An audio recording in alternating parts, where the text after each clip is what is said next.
skill kita masih rendah, juga komunikasi. Saya menyampaikan kepada Menteri Tenaga Kerja, Bang, kita ini harus bikin pendidikan-pendidikan vokasi yang banyak di BLK terutama, yang sesuai dengan permintaan pasar. Tapi memang ini karakter juga sih, ya. Satu, kedua, ada kemungkinan juga karena pernah dapat posisi bagus, kemudian posisi itu lepas, jadi kecewa kan? Ya. Kebanyakan begitu sih. Kebanyakan orang nggak bisa menerima tidak bisa menerima keadaan. Kita mengharapkan bahwa setiap orang itu kan harus mempunyai sikap yang jelas gitu loh. Jangan bermain di dalam pragmatisme. Kalau nggak suka, kemudian ada peluang kita manfaatkan untuk meningkatkan tensinya, gitu kan? Ya tadilah misalnya Anies diminta jadi sekjen PBB, logikanya nggak ada. Apalagi bilang bahwa Gibran nggak akan dilantik, yang akan dilantik tuh Anies bersama Prabowo. Duh, lucu lagi kan?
Bismillahirrahmanirrahim. Assalamualaikum warahmatullahi wabarakatuh. Waalaikumsalam warahmatullahi wabarakatuh. Salam sejahtera buat kita semua.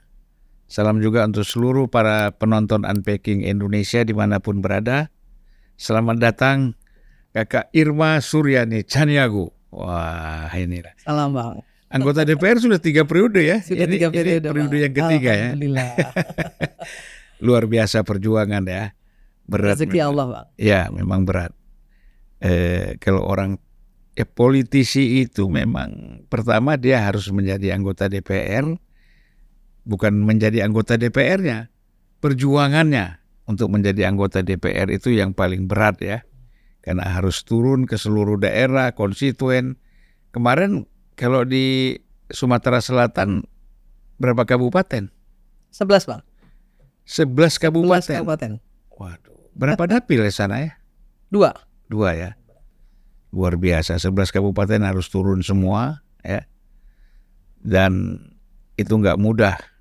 Ya, saya juga pernah ngalamin itu 11 kabupaten di Aceh. Waduh. 2014 ya? Ya, 19 juga kan. 19 ya. Ya, Kak Irma, banyak hal sebenarnya yang mau kita bicarakan, kita bahas ya. Mungkin tapi waktu kita tidak cukup. Nah, sekarang ini kan Komisi 9 ya, sebagai Kapoksi Nasdem ya, di Komisi 9 ini kan menanganin banyak hal, terutama aspek kesehatan dan tenaga kerja. Ada BP POM, ada apa lagi? BPJS Tenaga Kerja. Luar biasa lah. Dan kemudian ditambah lagi nanti Badan Gizi ya. Badan Pangan enggak ya? Itu Badan Gizi aja tuh. Badan Gizi itu berkaitan dengan makan gratis itu ya? Iya, betul. Waduh, berat banget ya. Nah, pertama kita ingin mendiskusikan ya. Bagaimana Kakak Irma melihat bahwa ini kan 18 hari lagi, 17 hari lagi kita akan mendapatkan presiden baru, yaitu Prabowo Subianto, dilantik pada tanggal 20 Oktober. Nah, tentu pasti punya penilaian lah Ya, bagaimana harapan kita dengan Prabowo di dalam periode yang akan datang ini, terutama tadi berkaitan dengan kesehatan, bahkan kan tenaga kerja itu menjadi salah satu tolok ukur keberhasilan ekonomi kita nanti kan. Itu yang ngomong itu kan Wakil Menteri Keuangan Thomas Jiwandono kan. Betul. Itu gimana Kak Irma melihat ini? Saya kira program makan gratis untuk anak-anak sekolah ini bagus Bang ya. Karena apa? Karena tingkat stunting kita, angka stunting kita itu kan cukup tinggi Bang. Sekarang ini penghitungan ukuran anak stunting atau tidak stunting itu kan melalui survei. Iya. Sebenarnya harusnya by posyandu. Kalau by survei itu pasti margin errornya besar. Iya. Nah, kalau kita by posyandu itu jelas sekali karena di sana kan ditimbang, kemudian diukur, kemudian diperiksa, gitu ya. Itu lebih akurat. Maka memang program makan siang gratis ini saya pribadi sih mendukung sekali karena memang kita nggak bisa bicara Jakarta, ya kan ukurannya bukan Jakarta, Medan atau Surabaya, ukurannya kan provinsi-provinsi yang di bawah ya, kabupaten-kabupaten. Itu anak sekolah yang makan pagi itu jarang juga Bang, karena memang tingkat ekonomi masyarakat masih banyak yang banyak yang di bawah kan. Jadi saya kira itu sangat membantu untuk bisa menciptakan sumber daya manusia ke depan itu menjadi lebih baik. Nah, tapi kita juga harus lihat bukan cuman sekedar memberikan, kalau ke gizi itu kan untuk rakyat. Nah, bagaimana nanti Pak Prabowo dan kabinetnya ini bisa mendapatkan devisa negara yang bisa mengimbangi pengeluaran. Kan harus ada pemasukan. Nah, untuk itu sebenarnya saya pernah bicara dengan Menteri Tenaga Kerja bahwa sumber daya manusia kita yang luar biasa besar ini Bang, kan sekarang kita masuk di bonus demografi nih. Ya, kan harusnya dimanfaatkan maksimal sebagaimana Filipina memanfaatkan itu. Nah, Filipina bisa membuat devisa negara dari buruh migrannya. Nah, kenapa kita tidak? Nah, masalahnya adalah kita ini sangat rendah ya, tingkat skill kita masih rendah, juga komunikasi.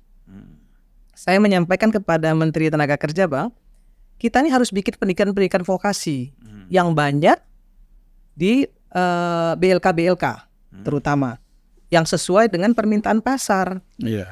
Jangan, ini kan sekarang sekolah ini kan banyak yang sipil, banyak yang inilah ya, banyak yang sosial ilmu sosialnya banyak. Tetapi untuk yang skillnya masih sangat kurang. Maka salah satu jalan keluarnya adalah pendidikan vokasi.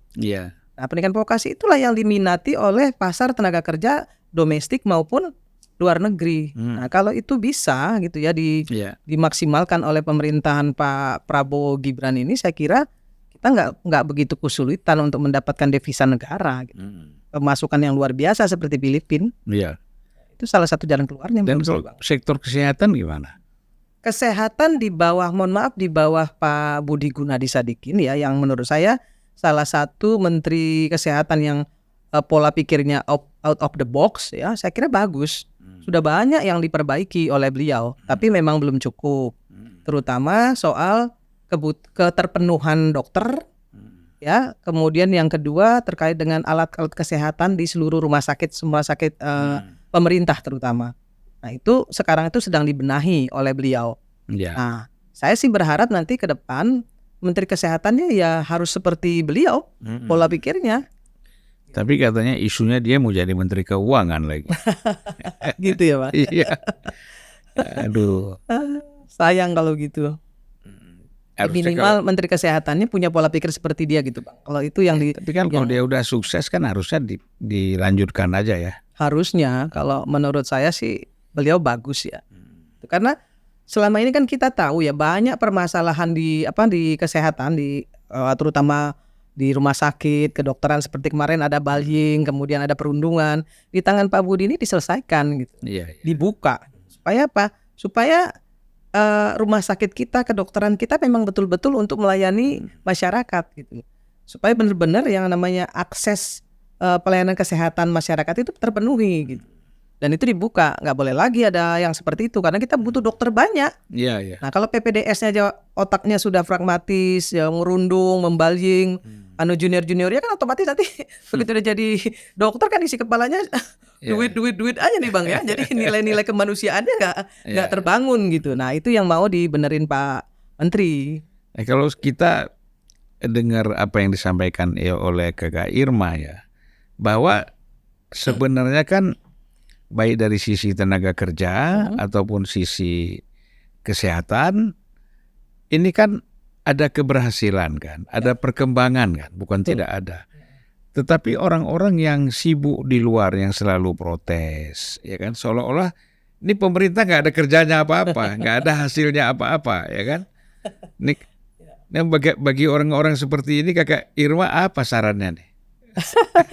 Jadi gini Bang ya, mestinya kita sebagai bangsa ya kan melihat segala sesuatu itu dengan jernih. Kita lihat Indonesia gitu loh ya, jangan ngelihat kok skupnya yang kecil-kecil gitu ya. Iya, iya. Misalnya kaliber-kaliber dari pakar hukum tata negara, kemudian tokoh-tokoh besar ngeributin fufu-fafa itu menurut saya itu bener-bener receh banget gitu loh. Nggak masuk akal gitu ya. Masa yang begituan diperdebatkan sampai tarik ulat leher gitu. Itu juga menurut saya nggak konstruktif gitu Bang. Memalukan kalau menurut saya. Seperti gitu, nggak masuk akal ya. Nggak masuk akal. Ya. Masa sampai sejauh itu tidak rasionalnya ya? Nah itu dia, bingung kan? Kalau orang-orang besar yang harusnya memikirkan bagaimana program-program pemerintah ini bisa sampai ke tangan rakyat, kemudian menjadi maslahat bagi rakyat, gitu kan? Atau kalaupun memang mau bicara soal penegakan hukum, maka bukan presiden yang diubek-ubek. Ubek-ubek dong itu KPK, ubek-ubek itu polisi, ubek-ubek itu Bareskrim, ubek-ubek itu kejaksaan, gitu harusnya. Iya. Satu-satu dirunut gitu. Ini orang korengan pun Jokowi yang salah gitu. Iya. Itu yang mengerikan menurut saya. Rumah mereka kejatuhan batu pun Jokowi yang salah gitu. Saya sih bukan bermaksud untuk membela Jokowi Bang, tapi fakta yang membuktikan ya Bang. Saya di dapil saya contohnya, di dapil saya. Ketika saya bicara dengan masyarakat misalnya, mereka nggak tahu menahu tuh Bang soal yang dicelotehkan orang-orang itu, orang-orang para pembenci itu bahwa begini begon, nggak ada.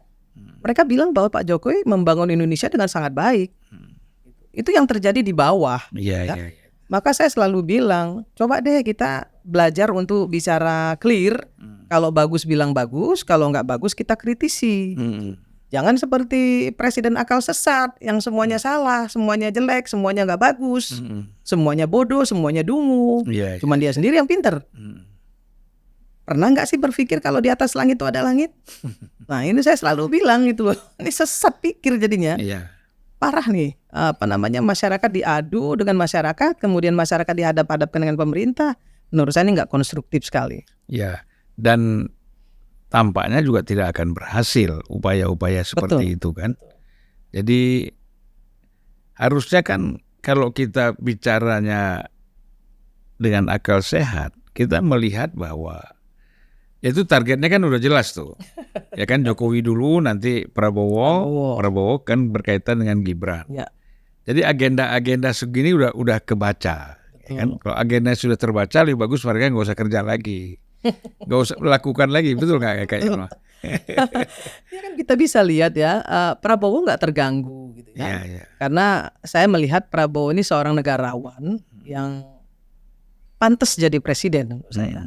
Pantas jadi presiden dan dia memang menurut saya ke depan ini kita punya harapan Bang. Ketegasan sikap beliau ya, bahwa banyak hal-hal yang memang harus dibenahi.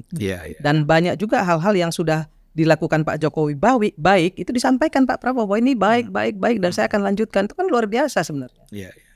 Jangan juga kemudian ini diadu-adu terus ya udah nggak mau nih orangnya udah bilang jangan diadu, masih aja ngadu gitu kan. Karena itu ada tugas. Ada tugas ya. Ada tugas untuk mengadu. Berarti ada cuan ya.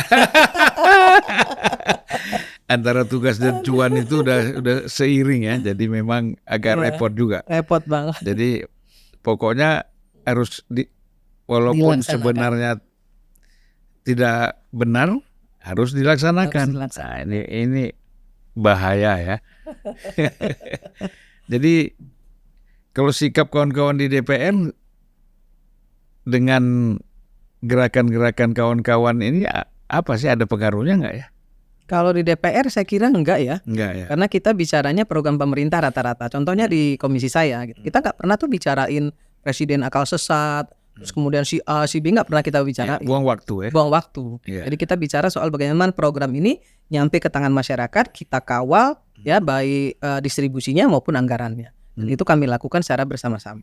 Iya. Ya, memang nggak semua ya Bang ya, nggak semua anggota DPR itu memiliki memiliki kepedulian, keberpihakan gitu ya. Nggak semua, tapi alhamdulillah lebih dari 50% yang menurut saya itu di Komisi 9 tuh cukup bagus. Ketuanya siapa Komisi 9? Oh, Kakak Feli Esterlita, Feli. ya, Terpilih lagi. terpilih. Oh, Alhamdulillah. hebat ya. Itu kalau nggak salah dari Sulawesi Utara ya. Betul. Wah, bagus lah. Ya, Apalagi kayak itu dokter kan? bukan dia, bukan dokter. Oh, bukan dokter. Saya pikir Ekonomi juga sama saya Bang dia. ya, tapi nggak apa-apa lah ya. Tidak mesti di Komisi Kesehatan harus dokter ya. Buktinya Pak PGS bukan dari nggak dokter, tapi Iya, luar biasa. iya, Menteri Lebih baik Kesehatan dari, ya. Iya. Karena faktor manajemen sih. Ya. Ya. Nah, jadi kembali lagi kita kepada kawan-kawan ini, harusnya seperti Kakak Irma mengatakan bahwa yang ahli tata negara Bicara tupoksinya Pak. bicara tupoksinya, yang ahli ekonomi juga seperti itu. Ahli filsafat bicara filsafat Pak. Ya, ya filsafat ini bisa kemana-mana, Betul. gitu kan? Kan guru dari semua ilmu. Iya, makanya. Kita paham sih Bang sebenarnya. Cuman jangan dibolak-balik gitu ya. Jangan dibolak-balik, kemudian justru menjadi kontraproduktif lah ya. Untuk menjaga persatuan dan kesatuan bangsa ini jadi kontraproduktif kalau menurut saya sih Bang. Ya memang ilmu retorika itu ya, kalau memang dipelajari, dinikmati, dihayati ya asik, gitu kan? Apalagi buat konten ya Bang. Gitu. Gimana cerita Nasdem?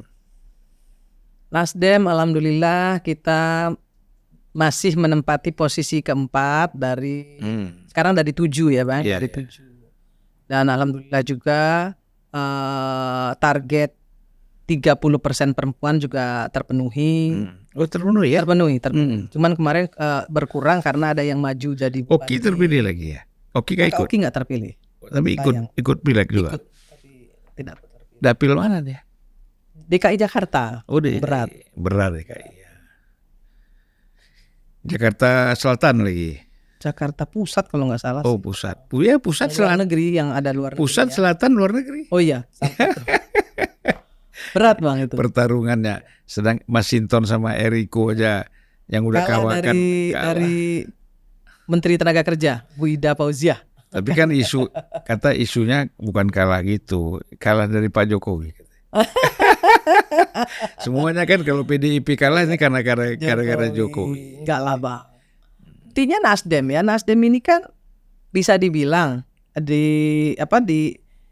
diposisikan itu berseberangan dengan Jokowi. Buktinya kita bisa survive. Iya, PKS begitu Sama. juga kan, PKB Nggak ada masalah. nggak ada masalah. Ya tingkat keterpilihan, kemudian fasilitas yang nggak ada persoalan sebenarnya.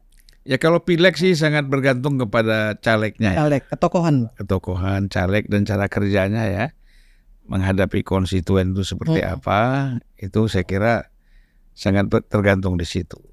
Kalau ada faktor-faktor eksternal yang lain itu ya memang ada, tapi kalau ini kan perolehan suaranya besar, bagaimana mau dikerjain kan nggak bisa. Nggak bisa juga Bang kalau itu. Iya.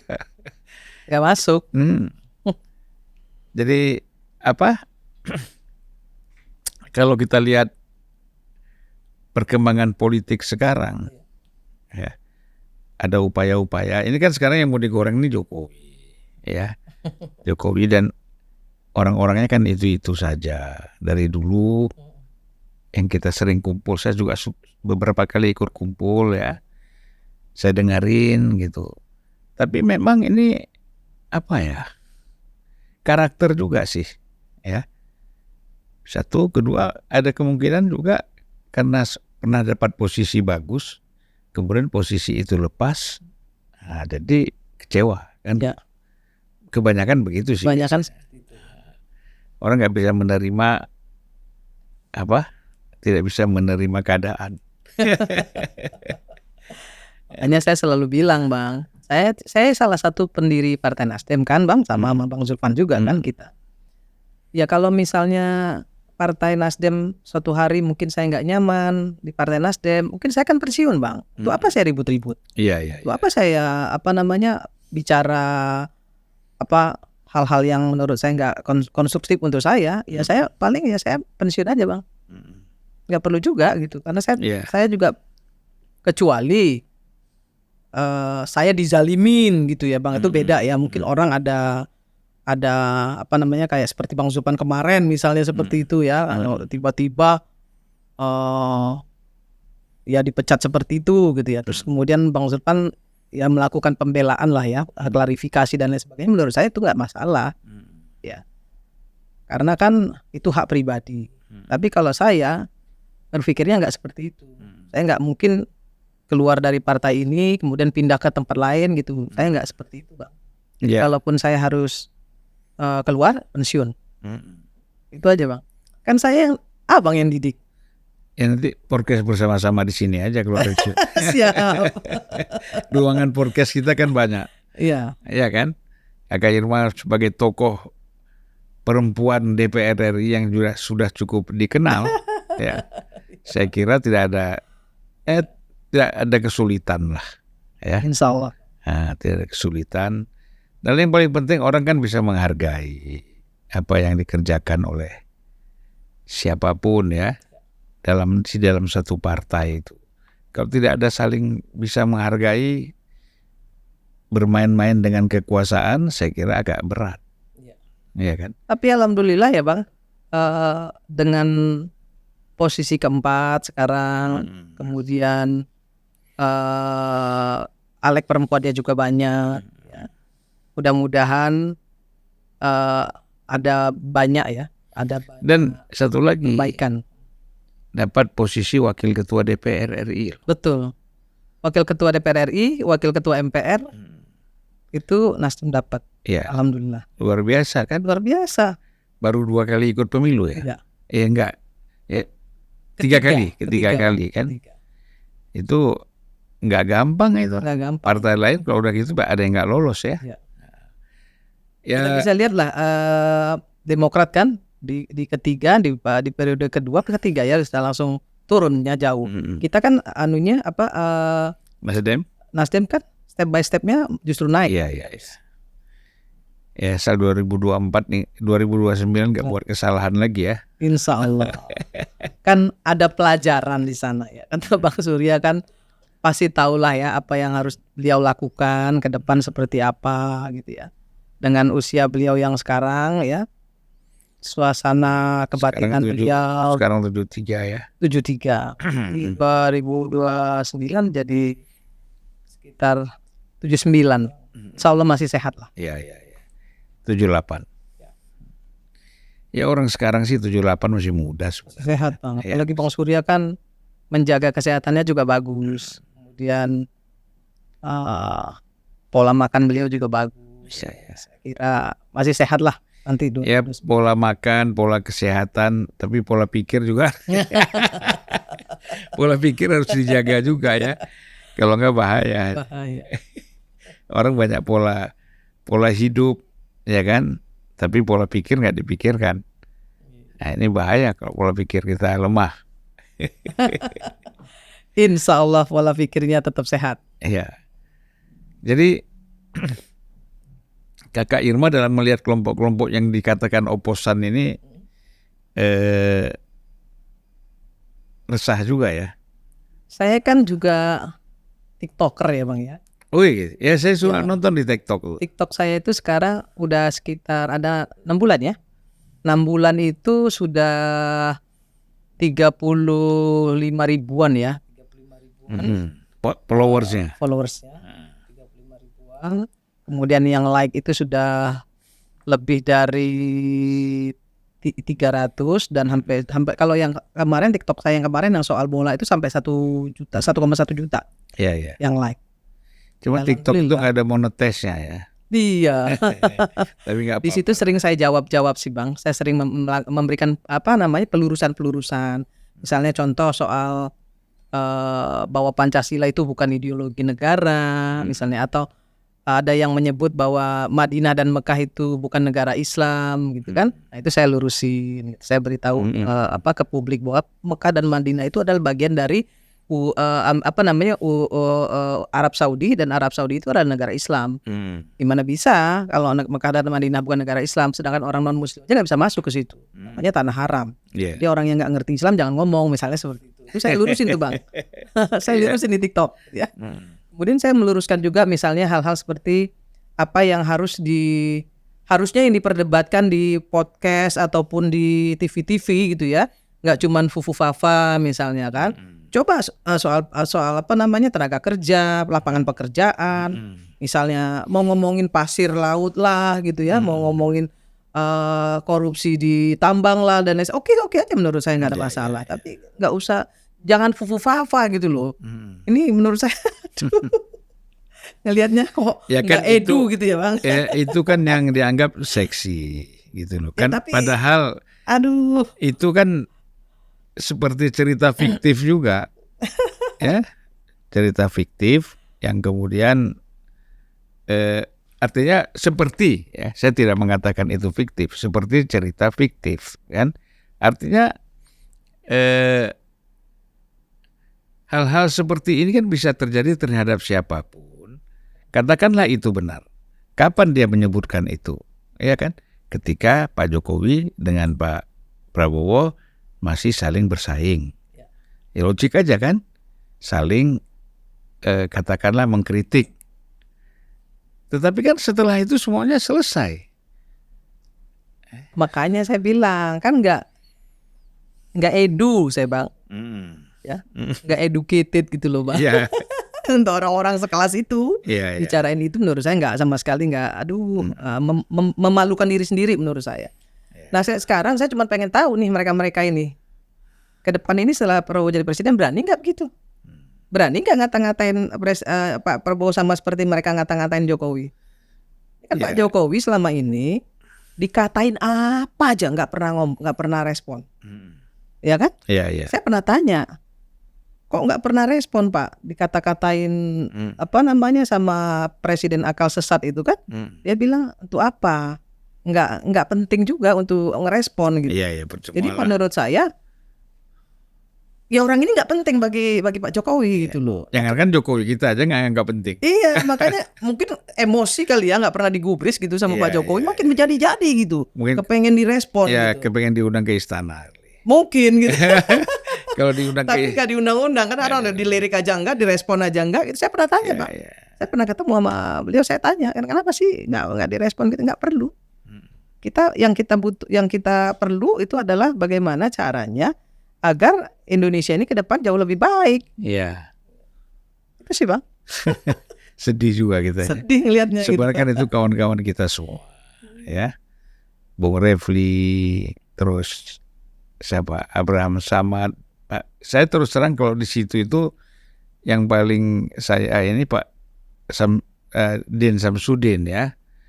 Dia kan pernah ketua umum PP Muhammadiyah dan intelektualitasnya di atas rata-rata juga Pak Din Samsudin itu. Tapi terjebak di dalam permainan-permainan praktis seperti ini, diajak-ajak oleh kelompok ini untuk bergabung, itu yang menurut saya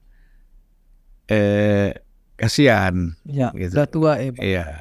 Tua sih enggak sebaya lah mas saya dia. Ya, tapi kan nggak perlu diajak-ajak hal-hal yang seperti itu harus. Iya, itu. Ya kalau yang lain itu kan memang ada masalah. Kalau Pak Didi kan nggak ada masalah sebenarnya. Tapi saya kira Bang, setelah saya banyak keliling Indonesia gitu ya, saya sih lihatnya nih yang teriak-teriak ini sebagiannya sebenarnya kecil, nggak banyak, tapi suaranya gede. Iya. Suaranya besar, Karena suaranya kemana-mana penuh. Pak, karena kemana-mana bawa toa. Iya. Iya. Sebenarnya nggak banyak, yang begitu itu nggak banyak. Cuman karena mereka itu berada di podcast, di media dan lain sebagainya. Jadi kelihatan seperti besar gitu ya. Sebenarnya suaranya aja yang besar tapi orangnya nggak besar. Lah itu karena selalu yang mereka angkat itu kan mereka menggunakan teori di dalam jurnalistik, ya kan? Kalau orang digigit anjing itu biasa. Nah, mereka mau bikin ini orang yang menggigit anjing, ya kan? Itu supaya jadi berita. Jadi dibalik-balik. Nah ternyata, Semua dikontenin lah. nah ternyata respon dari masyarakat tadi kan dari pengalaman Kakak Ira dan kita jalan kemana-mana juga nggak ada responnya. Ya. Gitu. Dan ini kan mereka harapkan bahwa respon itu bukan hanya sekedar simpatik, respon itu dalam bentuk gerakan. Ya. Dan orang kan mau ikut gerakan kan harus kenal dulu siapa mereka. Betul. Dan yang sudah kenal tahu nggak mungkin bakal mau ikut. Ini backgroundnya udah diketahui semua kok, ya kan? Dulu punya jabatan, sekarang nggak punya jabatan. Ya contohnya aja ada seorang dokter yang diwawancarai di podcast gitu yang bilang bahwa contohnya nih ya, ini mempermalukan Anies kalau menurut saya Bang.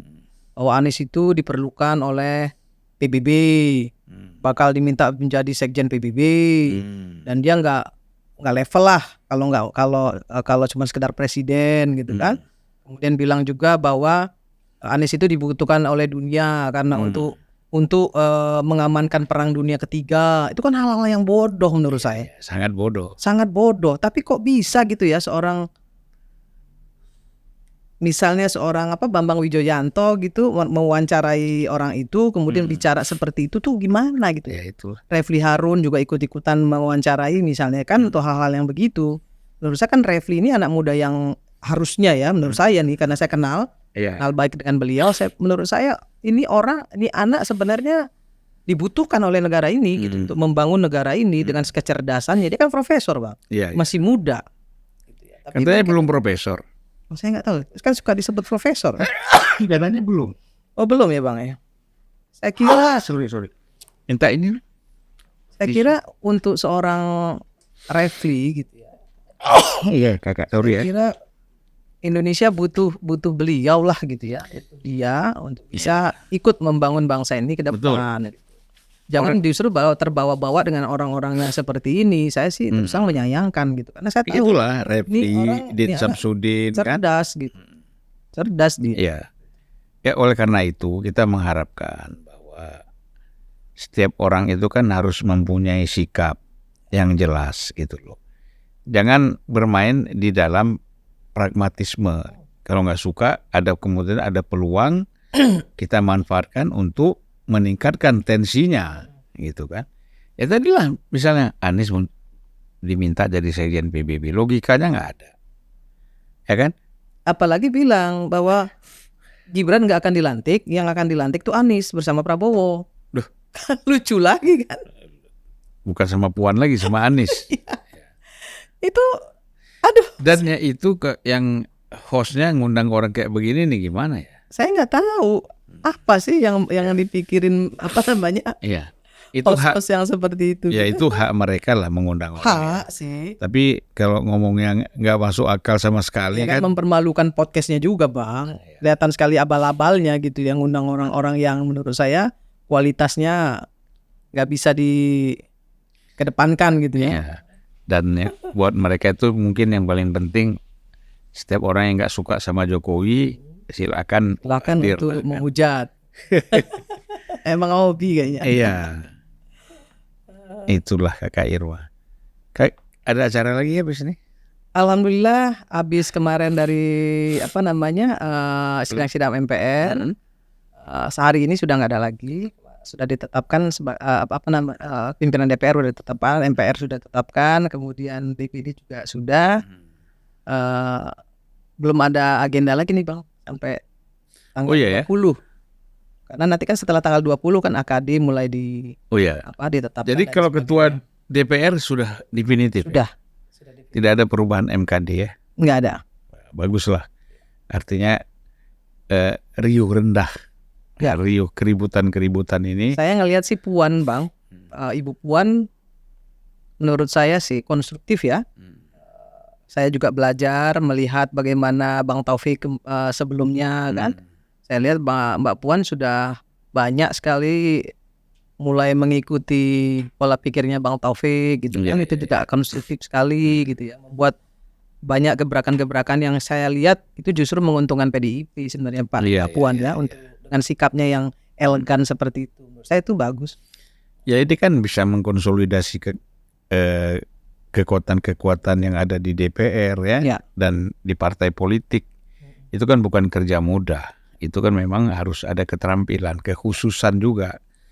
Nah ini mungkin yang nggak disadari oleh kawan-kawan lain yang ada di DPR dan di PDIP yang berseberangan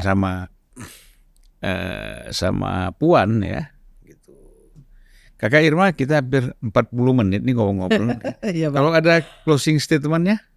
Ya, closing statement saya berpesan kepada seluruh masyarakat Indonesia, yuk kita jaga persatuan dan kesatuan bangsa, karena kalau kita ribut terus ya, kesejahteraan kita hari ini yang sudah bagus ya, sudah relatif bagus, mungkin tidak akan lebih bagus dari hari ini kalau kita terus dalam situasi gaduh, dalam situasi saling caci maki ya. Selalu melempar isu-isu negatif, kemudian menghadap-hadapkan rakyat dengan pemerintah. Saya kira jangan maulah ya diprovokasi untuk hal-hal yang tidak konstruktif seperti itu.